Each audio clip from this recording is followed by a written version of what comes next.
Hello, I'm here to discuss about a patient I just operated last week.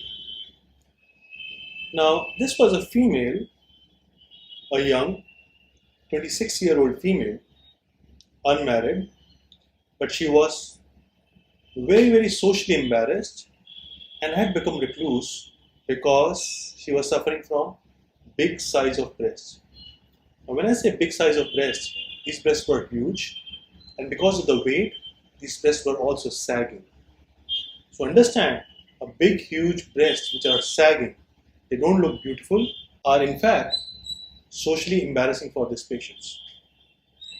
More so, these excessive large breasts also start causing pain in the neck and shoulders for these individuals. If you see these individuals, they will sit with a slightly hunched up position, their necks are droopy, they get pain, the straps of their bra get indented in their shoulders, and they are in good amount of trouble. So you see, these patients not only need cosmetic improvement, they also need functional improvement. What I'll be talking to you about today is the myths and the fallacies a lot of people think a breast reduction surgery has. So if you are someone who is suffering from huge size of breasts, or know of someone who is suffering from a huge size of breasts, this video is for you, because I will be sharing you the experience of more than 500 breast reduction surgeries I have done and the impact of the surgery, what it makes on any woman's life. I'm Dr. Rajat Gupta, board certified plastic surgeon working in Delhi. So one of the most common myths these women have, especially if they are unmarried, is after the breast reduction surgery, will they be able to get pregnant or breastfeed their child? So let me tell you that the way this surgery is done, we leave a reasonable amount of breast tissue so that it looks nice, it looks good, and at the same time, you can easily breastfeed your child once you become pregnant later on in life.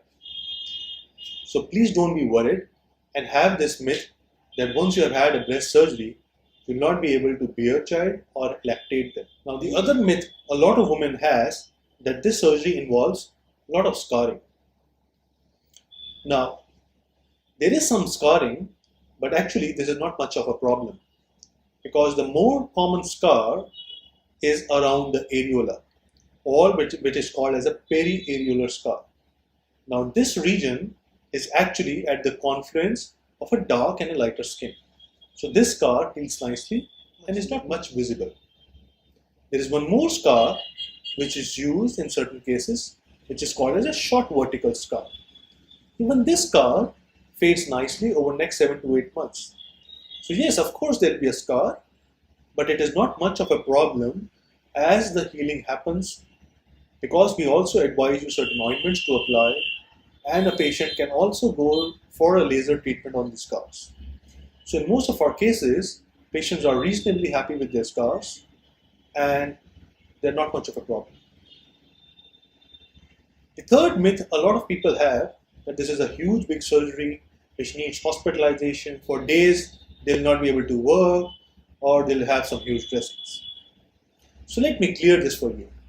The way we do this surgery, in most of our cases, it's a daycare surgery, comes to the hospital in the early morning, get their surgery done, and go back home in the evening.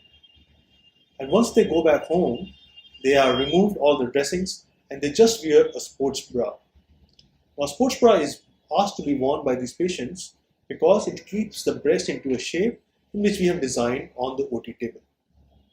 So once they go back home, there is no dressing, they can see the result in the evening and just wear a sports bra and can even take bath from the next day. They can resume all their daily activities from next day. There is just one precaution of avoiding heavy weight lift exercises over their shoulders for next 6 weeks.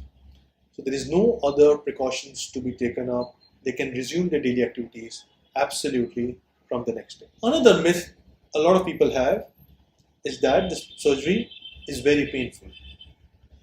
Now let me tell you that the way we do the surgery will not have any pain. In fact, a lot of women have told me that this is absolutely painless surgery. The reason why we are able to do this is we use certain nerve blocks during the surgery, so patient is not having any pain after the surgery. They just have a kind of a tightness or a stretching discomfort because understand that the breasts have gone slightly up. Now because of this, they have some amount of tightness feeling or a discomfort feeling, which is taken care of by basic painkiller like diclofenac, and no stronger painkillers are needed. Another myth and very commonly misunderstood procedure which a lot of people want to do for the breast reduction is liposuction. So let me tell you why the liposuction will not work in a patient who is having a huge breast. So liposuction is a procedure in which we remove the fat and some amount of the breast tissue may be removed as well. Now understand, the breast which is bigger in size, as I said, it's also sagging. Now from the sagging breast, if you remove some amount of fat, this breast becomes slightly deflated and actually will sag more. So you may have some reduction in the size of breast which is sagging, but the breast will keep on sagging more. In fact, the sagginess will exaggerate. This will actually cause further problems and exaggerate even your neck and shoulder pain. So liposuction actually should not be recommended for patients requiring breast reduction surgery. So to summarize, it's a very gratifying surgery, one of the most gratifying surgery that we do in our office. It's a daycare procedure. There is hardly any pain, hardly any discomfort, quick recovery. One can resume their daily activities from next day. No issues in further lactation. Always choose a board certified plastic surgeon to get your surgeries done like breast reduction surgery, and all the very best if you are considering this surgery.